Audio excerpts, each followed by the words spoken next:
धन्यवाद दोस्तों। मैं श्याम धरबिंद, जो कि कक्षा 10 है या एनसीईआरटी पैटर्न है, यानी कि नई वाली राजू प्रकाशन है, जो कि बहुविकल्पी प्रश्न आज बताएंगे।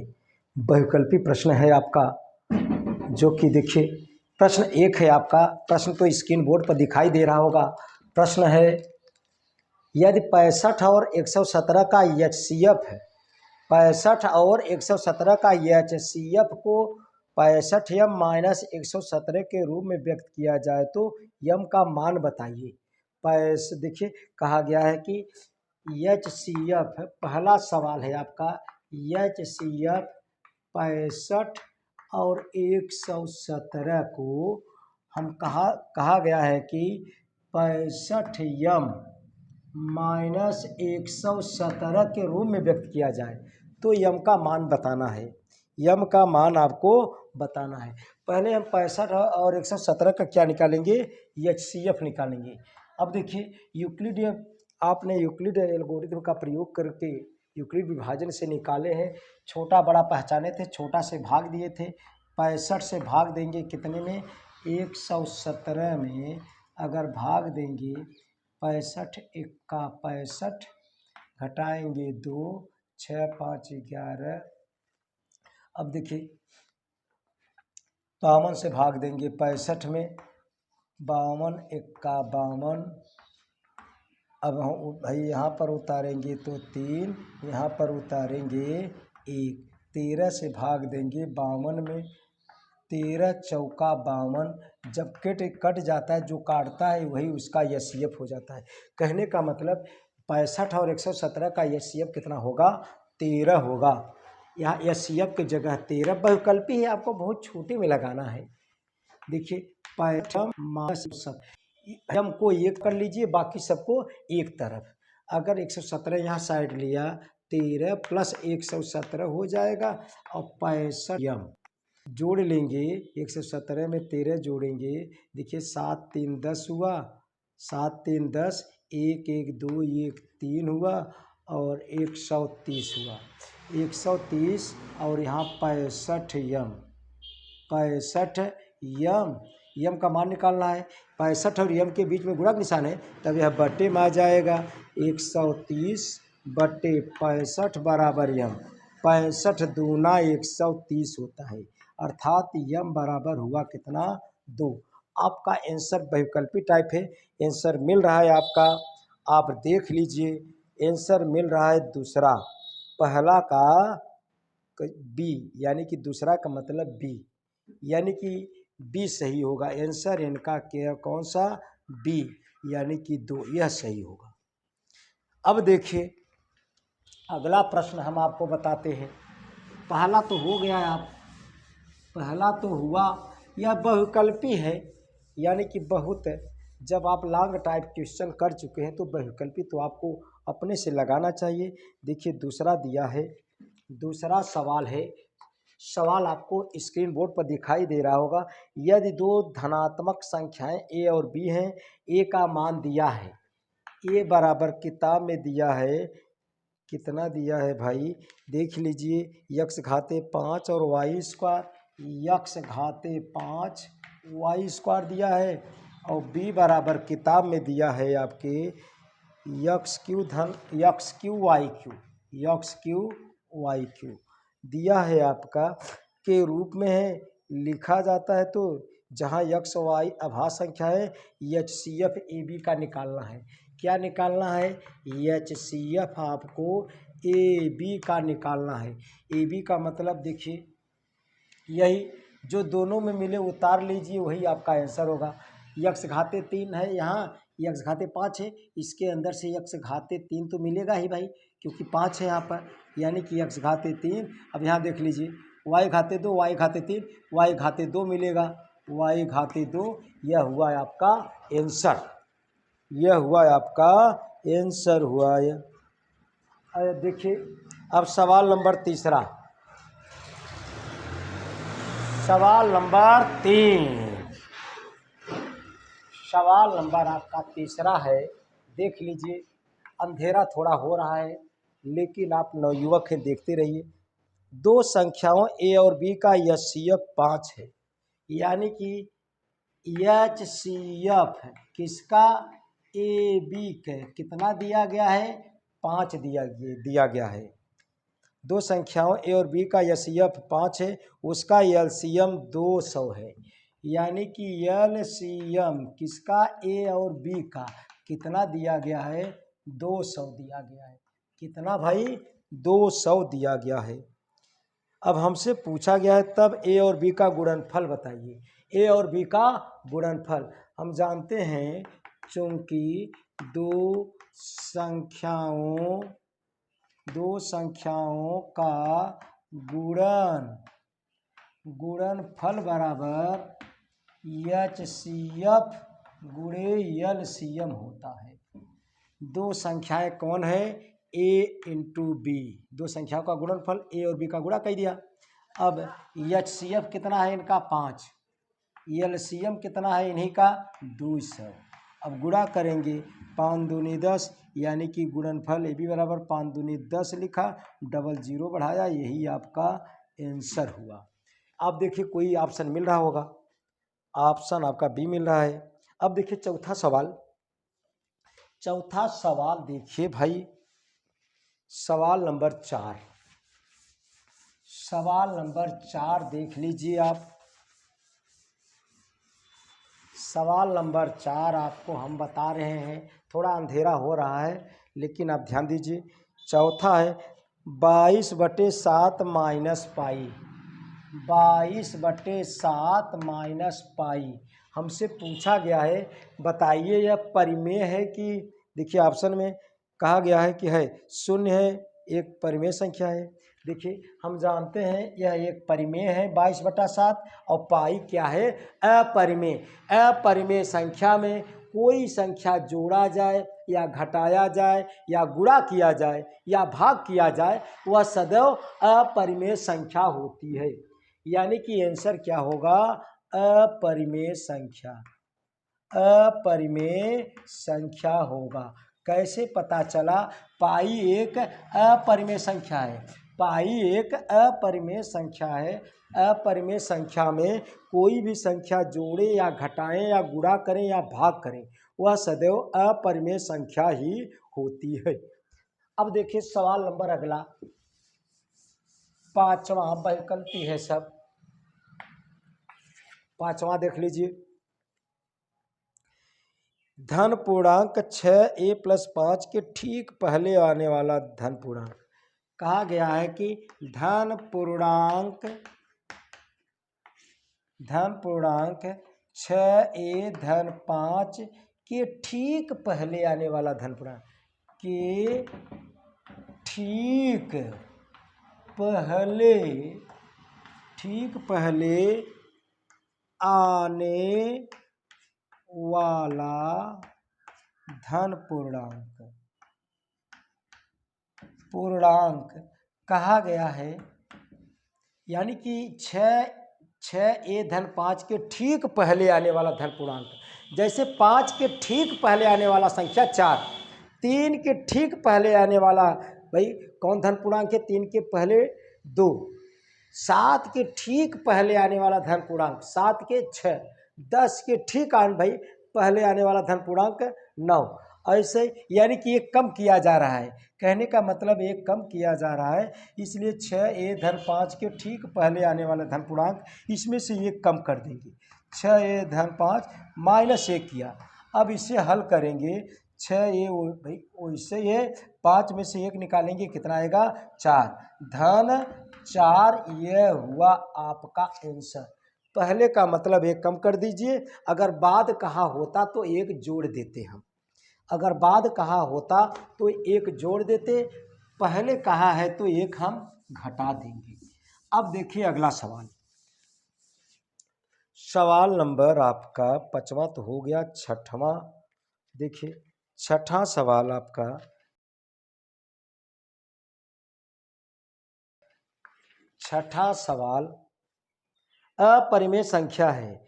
अपरिमेय संख्या 22/7 क्या है, परिमेय संख्या है। पाई क्या है, अपरिमेय संख्या है। और दिया गया है पाई क्या है, अपरिमेय संख्या। यही सही है। और 0.69 भी परिमेय संख्या है, लेकिन दो भाई हमसे अपरिमेय संख्या पूछा है, यानी कि अपरिमेय संख्या केवल कौन होगा, केवल दूसरा, यानी कि पाई, दूसरा पाई की भाई क्या होगा, अपरिमेय संख्या होगा। पाई क्या होगा, अपरिमेय संख्या होगा। 22/7 परिमेय है। अगला दिया है 0.69 भाई, इसे हम लिख सकते हैं 69/100 परिमेय संख्या हुआ। 5/16 दिया है, 5/16, 16 का वर्गमूल आप निकालेंगे 4, इसलिए परिमेय संख्या है। केवल आपका सही जवाब यह होगा, पाई एक अपरिमेय संख्या होगा। अब देखिए आपका 7वां हम बता रहे हैं। 7वां दिया है 4 कड़ी में 3 क्या है, 4 कड़ी में 3, कड़ी में 3 आप जानते हैं अपरिमेय संख्या है। अपरिमेय संख्या में कोई भी संख्या जोड़ा जाए, घटाया जाए, चाहे गुणा किया जाए, चाहे भाग दिया जाए, वह सदैव अपरिमेय संख्या ही बनती है। यानी कि ऑप्शन क्या होगा, सी। 7वां का सी होगा, अपरिमेय संख्या। यानी कि अपरिमेय संख्या में किसी संख्या को जोड़ा जाए या घटाया जाए या गुणा किया जाए या भाग किया जाए, सदैव अपरिमेय संख्या बनती है। जैसे कहा जाता है किसी चोर के साथ अगर आप रहेंगे तो आपको भी चोर कहा जाएगा। इसीलिए भाई एक कहा जाता है कि सबसे बड़ी चीज़ संगत होती है। संगत आप अच्छों का रखेंगे तो आप अच्छे इंसान बन जाएंगे और बने रहेंगे। देखिए 7वां हुआ यह। आपका 8वां सवाल हम बताएंगे। अब 8वां बताएंगे आपको हम, सवाल नंबर 8। सवाल नंबर 8 है आपका कि देखिए किन्हीं धनात्मक पूर्णांक ए और 3 के लिए अद्वितीय पूर्णांक क्यू और आर इस प्रकार होते हैं कि ए बराबर 3q प्लस आर। ए बराबर दिया गया है 3q प्लस आर। चूंकि हम जानते हैं ए बराबर BQ प्लस आर। बी बराबर कितना दिया है, देखिए बी बराबर 3, बी बराबर 3 दिया है। अब हम आंसर देख रहे हैं तो आर का मान पूछा है। आप सदैव जानते हैं आर का मान 0 से बड़ा होगा या बराबर होगा, लेकिन बी से छोटा होता है। बी का मतलब 3 से। यह आपका हुआ आंसर, यह हुआ आपका आंसर हुआ। सवाल नंबर 8 हुआ आपका। सवाल नंबर 9 देख लीजिए। ऐसी दो संख्याओं का एचसीएफ 1 है। किसी भी दो संख्या का एचसीएफ 1 है। किसी भी दो संख्याओं का एचसीएफ 1 है। 9वां सवाल दिया गया है आपका। देखिए ऐसी दो संख्याओं का एचसीएफ 1 है तो वे संख्याएं कहलाती हैं। देखिए इनका पहला जवाब, पहला है इनका क्या है, पहला भाई यमज जुड़वा अभाज्य संख्या। जुड़वा यानी कि दिया गया है यमज, यमज यानी कि जुड़वा अभाज्य संख्या, अभाज्य संख्या, अभाज्य संख्या। आप जानते हैं यानी कि जुड़वा अभाज्य संख्या किसे कहते हैं। ये ऐसी दो संख्याएं, ऐसी दो अभाज्य संख्याएं, ऐसी दो अभाज्य संख्याएं जिनके बीच का अंतर 2 हो। ऐसी दो अभाज्य संख्याएं, ऐसी दो संख्याएं जिनके बीच का अंतर 2 हो, जुड़वा संख्याएं कहलाती हैं। ऐसी दो अभाज्य संख्याएं जिनके बीच का अंतर 2 हो तो दोनों संख्याएं जुड़वा अभाज्य संख्याएं कहलाती हैं। फिर सुनिए, ऐसी दो अभाज्य संख्याएं जिनके बीच का अंतर 2 हो तो दोनों संख्याएं जुड़वा अभाज्य संख्याएं कहलाती हैं। जैसे देखिए, जैसे 3, 5 इनका अंतर 2 होगा। 5, 7, 5, 7 के बीच का अंतर 2 होगा। 11, 13, 11, 13 के बीच का अंतर 2 होगा। 17, 19 इनके बीच का अंतर 2 है। यानी कि 3, 5 जुड़वा अभाज्य संख्या है, 5, 7 जुड़वा अभाज्य संख्या है, 11 और 13 जुड़वा अभाज्य संख्या है, 17 और 19 जुड़वा अभाज्य संख्याएं हैं। यानी कि ऐसी दो अभाज्य संख्याएं जिनके बीच का अंतर 2 हो तो वे दोनों संख्याएं ही जुड़वा अभाज्य संख्याएं कहलाती हैं। यानी कि 3 5 जुड़वा अभाज्य संख्या है, 5 7 जुड़वा अभाज्य संख्या है। कहने का मतलब ऐसी दो अभाज्य संख्याएं जिनके बीच का अंतर 2 हो तो वे दोनों संख्याएं जुड़वा अभाज्य संख्याएं कहलाती हैं। दूसरा देखिए, दूसरा क्या पूछा है भाई, स अभाज्य, स अभाज्य किसे कहते हैं, इसके लिए वीडियो अलग से हम अपलोड कर चुके हैं इन सब के लिए, फिर भी हम बता रहे हैं। स अभाज्य संख्याएं हमेशा जोड़े में लिया जाता है, जिनका अगर भाई वे संख्याएं जिनका यस्यफ 1 हो, स अभाज्य संख्याएं कहलाती हैं। स अभाज्य संख्याएं का मतलब ऐसी दो संख्याएं जिनका यस्यफ 1 हो, स अभाज्य संख्याएं कहलाती हैं। जैसे देखिए, जैसे यहाँ 2 और 3 का यस्यफ निकालेंगे, कितना आएगा 1। 5 और 6 का यस्यफ निकालेंगे, कितना आएगा 1। तमाम उदाहरण 10 और 11 का यस्यफ निकालेंगे 1। 12 और 13 का यस्यफ निकालेंगे 1। कहने का मतलब ये सब क्या होगा, स अभाज्य संख्याएं।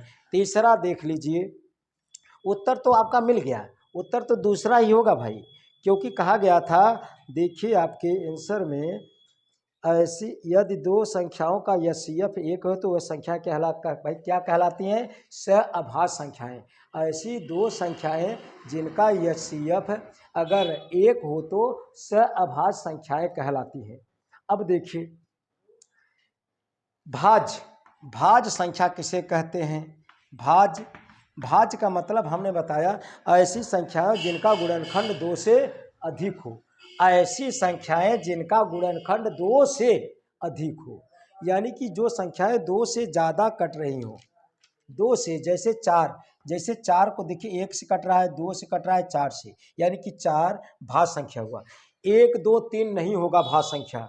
इसके अलावा 6 देख लीजिए, 1 से कट रहा है, 2 से कट रहा है, 3 से कट रहा है, 6 से, ये सब क्या होगा, भाज्य संख्या है। 6 के बाद 7 नहीं होगा, 7 के बाद 8 होगा, 8 के बाद 9 होगा, ये सब क्या होगा, भाज्य संख्याएं।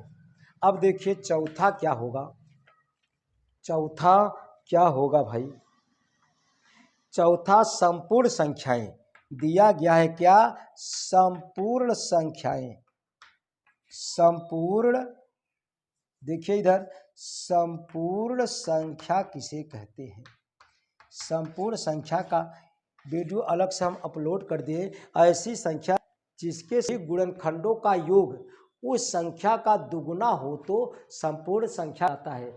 ऐसी संख्या जिसके सभी गुणनखंडों का योग, ऐसी संख्या जिसके सभी गुणनखंडों का योग उस संख्या का दुगुना हो तो वे संख्याएं संपूर्ण संख्याएं कहलाती हैं। जैसे देखिए 6 लिया, हम 6 का गुणनखंड करेंगे तो 1 मिलेगा, 2 मिलेगा, 3 मिलेगा, 6, लेकिन इनका जब योग करेंगे 1 धन 2 धन 3 धन 6, अब इनको जोड़ेंगे तो 12, यानी कहने का मतलब 6 का जस्ट दुगुना हुआ, इसलिए 6 क्या हुआ, संपूर्ण संख्या। कहने का मतलब ऐसी संख्या जिसके सभी गुणनखंडों का योग, ऐसी संख्या जिसके सभी गुणनखंडों का योग, सभी गुणनखंडों का योग उस संख्या का 2 गुना हो, उस संख्या का जस्ट दुगुना हो तो संपूर्ण संख्या कहलाता है। कहने का मतलब आपका आंसर तो यही मिला। अब देखिए सवाल नंबर 10वां, सवाल नंबर 10। अब 10 देख लीजिए, 10 क्या है क्या नहीं भाई। 10 थोड़ा अंधेरा है, आपको दिक्कत हो रहा होगा भाई, लेकिन आप अपनी दृष्टि को बनाए रखें। 10 कहा गया कि 98 के अभाज्य गुणनखंड हैं, 98 के अभाज्य गुणनखंड पूछा है, अभाज्य गुणनखंड, गुणनखंड 98 के अभाज्य गुणनखंड कितना है, 98 को कटा दीजिए, 98 को कटाइए दूर। अब देखिए 2 से कटाएंगे, 2 चौका 8, 2 नवा 18, 7 सते 49, 7 एका 7, यानी कि 2 ठिनी 7 आया। देखिए 2 चौका 8, 2 नवा 18, तब आएगा भाई, देख लीजिए 2 चौका 8, 2 नवा 18, अब 2 से नहीं कटेगा। अब 7 से, 7 सते 49, 7 एका 7। अब देखिए, अब यही यानी कि 98 का गुणनखंड 2 ठनी 7 है, 1 ठनी 2 है, इसीलिए 2 गुणे 7 घाते 2, यह आपका आंसर हुआ। 2 गुणे 7 घाते 2, यानी कि आंसर आपका पहला ही पहला कहाँ नहीं भाई, आपका सी वाला आंसर मिल रहा है। 10 का सी, 10 का सी वाला सही होगा। अब देख लीजिए सवाल नंबर अगला, आप सवाल नंबर अगला जस्ट अगला देख लीजिए। अब देखिए अगला यानी कि 11 नंबर दिखाई दे रहा है ना भाई, 11 नंबर देख लीजिए। 11 नंबर आपका वैकल्पिक टाइप है, लाइट आने की संभावना है। देखिए एक परिमेय संख्या को एक शांत दशमलव के रूप में व्यक्त किया जा सकता है यदि हर के गुणनखंड, जब हर के अभाज्य गुणनखंड 2 पावर m और 5 पावर n के रूप का अगर रहेगा तो उन्हें शांत दशमलव के रूप में लिखा जा सकता है। जब हर का अभाज्य गुणनखंड 2 पावर m 5 पावर n के रूप का रहेगा तो उनके दशमलव प्रसार को शांत दशमलव रूप में लिखा जा सकता है। कहने का मतलब आंसर होगा डी, माने डी, 11 का डी मिलेगा आपका, 11 का डी। अब 12 नंबर देख लीजिए आप, 12 लाइट का इंतजार करते रहिए, हम 12 देख रहे हैं तब तक। 12 देख लीजिए, सवाल नंबर 12, करड़ी में 2 और करड़ी में 7 के बीच एक परिमेय संख्या लिखिए। करड़ी में 2 का मान 1.414 होता है, करड़ी में 3 का मान 1.732, इसके बीच में परिमेय संख्या लिखना है। यानी कि करड़ी में 2 तथा करड़ी में 3 के बीच एक परिमेय संख्या लिखना है आपको। परिमेय संख्या देखिए, ये समझ लीजिए 1 रुपया 40 पैसा ज़्यादा, रुपया 70 पैसा ज़्यादा, हम 1.5 रुपया लिख दिया। कितना लिखा? 1.5 का मतलब 1.5, इसी को लिख सकते हैं एक भाई 10 का ऊपर नीचे गुणा, तब 15/10 कटाएंगे इसे हम, 5 तिहाई 15, 5 दूनी 10, कहने का मतलब 3/2 आपका राइट आंसर। कहने का मतलब करड़ी में 2 और करड़ी में 3 एक परिमेय संख्या क्या होगा? 3/2 होगा। अब देखिए सवाल नंबर 13, सवाल नंबर 13 देख लीजिए। सवाल नंबर 13 देख लीजिए भाई। 13 भाई दिया है 23/2 घाते 2, 23/2 घाते 2 गुणे 5 घाते 2 घाते 3 दिया है, 5 घाते 2 का दशमलव प्रसार क्या होगा? शांत होगा। देखिए इनका दशमलव प्रसार शांत होगा, क्योंकि हर का भाज्य गुणनखंड 2 पावर m और 5 पावर n के रूप का है। इनका दशमलव प्रसार शांत होगा। क्यों होगा? क्योंकि हर का भाज्य गुणनखंड 2 पावर m और 5 पावर n के रूप का है। अगर किसी का दशमलव प्रसार भाई शांत कब रहता है? जब हर का भाज्य गुणनखंड 2 पावर m और 5 पावर n के रूप का रहेगा। अब देखिए अगला सवाल,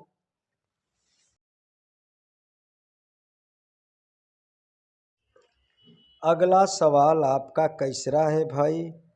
14 नंबर,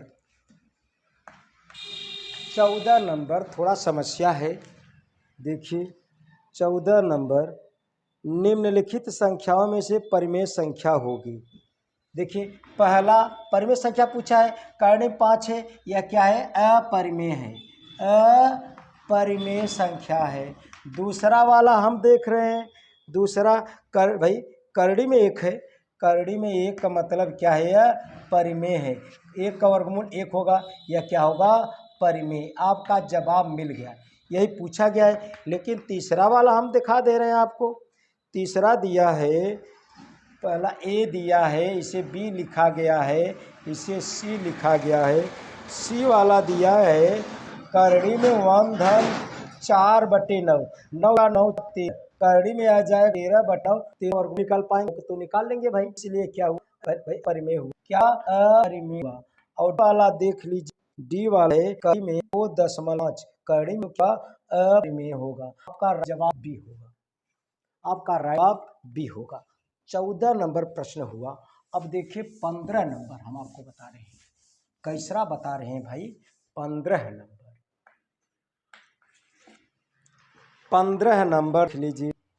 लिखित में क्या परिमेय क्या है? पहला दिया है, पहला दिया गया है, पहला रिपीट नहीं है, दिया गया है पहला आपका 2.7324, 2.732416 ...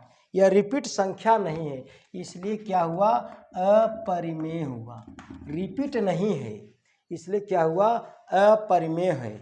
दूसरा बी वाला हम देख रहे हैं, बी वाला आपका दिया गया है करड़ी में 7, करड़ी में 7 क्या है? अपरिमेय है, अपरिमेय है। हमसे तो परिमेय पूछा गया है ना भाई। अब देखिए सी वाला हम लिख रहे हैं 2.737373, 2.73 फिर 7373, रिपीट चल रहा है। यह क्या होगा? जब रिपीट चलेगा तो क्या होगा? परिमेय होगा। यही आपका जवाब हुआ, डी हुआ। क्या है भाई? करड़ी में 0.9, इसलिए क्या हुआ? अपरिमेय हुआ। परिमेय क्या हुआ? सी, क्योंकि रिपीट अंक चल रहा है तो यही कहा जाएगा परिमेय। अब देखिए एक सवाल, 2 सवाल और बचा है, देख लीजिए। सवाल नंबर 15 के बाद 16 है आपका, 16 नंबर है आपका भाई। देख लीजिए, निम्न में से कौन सा सअभाज्य संख्याएं हैं? सअभाज्य संख्याओं का एक युग्म है। सअभाज्य संख्या जोड़े में लिया जाता है, यदि उनके जोड़े का HCF 1 निकल जाए तो सअभाज्य संख्याएं कहलाता है। जैसे पहला वाला दिया गया है, इनका कितना? 14 और 35, 14 और 35। ये देखिए 7 से कट रहा है, 7 × 35, ये भाई यह सअभाज्य संख्या नहीं होगा। ए वाला यह नहीं होगा, यह नहीं है। अब दूसरा देख लीजिए, बी वाला दिया गया है आपका कितना भाई? 18 और 25, 18 और 25। ये देखिए इनका HCF 1 होगा, इनका HCF, क्योंकि अगर गुणनखंड करेंगे तो HCF कितना निकल रहा है? इनका HCF तो 7 हो रहा था, इनका HCF 7, इनका HCF 1 आया। यही आपका हुआ सअभाज्य संख्याएं। सअभाज्य संख्याएं सदैव जोड़े में लिया जाता है, जिन जोड़ों का अभाज्य संख्याओं का HCF कितना हो? 1 हो। यानी कि जिसका अभाज्य संख्याएं, अगर भाई अभाज्य सअभाज्य संख्या किसे कहते हैं? सदैव हमेशा जोड़े में लिया जाता है और इनका HCF 1 होता है तो सअभाज्य संख्या कहलाता है। इनका HCF कितना होगा भाई? 7, 7 दूनी 14, 7 × 25 35, 7 से कट रहा है इसीलिए। अब देखिए इनका HCF निकालेंगे 1, सी का निकाल रहे हैं हम। सी दिया है आपका 31 और 93, कितना दिया है भाई? 31 और 93 दिया है, 31 और 93। देखिए 31 और 93, यह इनका HCF निकालेंगे। देखिए 3 से जस्ट तिहैया इतना होता है, 31 तिहैया हो माने 3 से कट रहा है 3 से यह भी कट भाई, 3 से देखिए 31 तिहैया, मतलब कि 31 इनका एचसीएफ होगा। इनका एचसीएफ निकालेंगे तो कितना होगा भाई, 31 होगा। 31 होगा, काहे कि 31 गुणे 3 लिख सकते हैं इसे भाई, 31 गुणे 3 लिख सकते हैं, इसलिए इनका एचसीएफ कितना होगा, 31 होगा। और एक ने और दिया है 32 62, 32 डी वाला 32 62 दिया है। 32 62 का एचसीएफ भी एक नहीं होगा। सर्वथा आप देख रहे हैं 2 से दोनों कट रहा है, 2 से दोनों कट रहा है, यानी कहने का मतलब इनका एचसीएफ हमेशा 1 से ज़्यादा आएगा। एक इनका आ रहा है 18 और 25, यानी कि 18 25 क्या होगा, सहअभाज्य संख्या। सहअभाज्य संख्या, यह आपका सवाल नंबर 16 था। अब 17 देख लीजिए। 17 नंबर आपका है, 17 नंबर 15 18 24 का लस ज्ञात कीजिए। 15 3 गुणे 5 18, देखिए 2 2 9, फिर 3 गुणे 3, और दिया है कितना भाई, कितना दिया है 24। 15 18 24, 24 का लिखेंगे, 24 का खंड करेंगे, 2 आएगा, 2 बरहिया, फिर 2 आएगा, 2 दूना 4, 4 दूना भाई 4 दूनी 8, 8 तिरिक 24, इतना आएगा। देखिए 2 दूना 4, 4 दूनी 8, 8 तिरिक 24, इनका पूछा है लस है। लस है का मतलब जो दोनों में मिले उसे उतारिए, जो न मिले उसे भी उतारिए। अब देखिए यह 3 मिल रहा है, 3 इसका एक जोड़ा में से एक ही बार उतारेंगे, इनके जोड़ा में से एक बार हमने 2 उतारा और कोई संख्या नहीं मिल रहा है, यानी कि यहाँ जोड़ा में से 1 2, वहाँ जोड़ा में से 1 3 उतारा। अब जो बचा 5 3 बचा, 2 ठिनी 2 बचा, 5 और यह 3 और 2 ठिनी 2। अब यही गुणा करेंगे, आपका आंसर होगा 2 तिहाई 6, 6 पंचे 30, 30 तिहाई 90, 90 दूना 180, 18 दूना 36, 360, यह हुआ आपका आंसर 360। भाई लस कितना होगा, 308। अब आखिरी सवाल है आपका 18 नंबर, एक नहीं और देख लीजिए। अगर निश्चित रूप से अगर वीडियो अच्छा लगे तो चैनल को सब्सक्राइब जरूर कर लीजिए, अगर नए हो तो दोस्तों में शेयर कीजिए। अब देखिए 18 नंबर क्या है, समय करीब है, लाइट नहीं आई। 18 नंबर देख रहे हैं हम, 18 नंबर दिया गया है आपका, मैं से दिया गया है आपका, मैं से 99 और 153 का 9 है। मैं से 99 और 153 का कितना दिया गया है, 9। मैं से 99 और 153 का 9 और ल से 199 और 153 का हमसे पूछा गया है। मैं से इतना और ल से इसी का पूछा गया है। ल से पूछा गया है इसी का, मैं से दिया गया है, तो ल से आप निकाल सकते हैं। देखिए हमको पूछा गया है ल से, ल से 99 और 153 का पूछा गया है। अरे भाई सूत्र है आपका, दो संख्याओं का गुणनफल, दो संख्याओं का गुणनफल बराबर म से गुणे लस है, म से गुणे लस है। दो संख्याएं कौन है, 99 153, और म से इनका कितना दिया है, 9, और ल से आपसे पूछा गया है। अब निकाल सकते हैं। देखिए 9 भाई 9 से कटाएंगे, 9 बटे में आ जाएगा, तब यह 9 से यह कटेगा, 9 1 का 9 यानी कि 99, 9 ग्यारहिया 99, 11 का गुणा करेंगे, आंसर 11 तिया 33, 11 पचे 55, 55 और 3 58, और 11 1 का 11, 11 5, अरे भाई 16, 1683 हुआ क्या, लस है। 1683 आपका आंसर मिल रहा होगा कैसरा भाई, 1683, यानी कि आपका डी वाला आंसर सही है, डी वाला। निश्चित रूप से अगर आप नए हो तो चैनल को सब्सक्राइब कीजिए। धन्यवाद दोस्तों।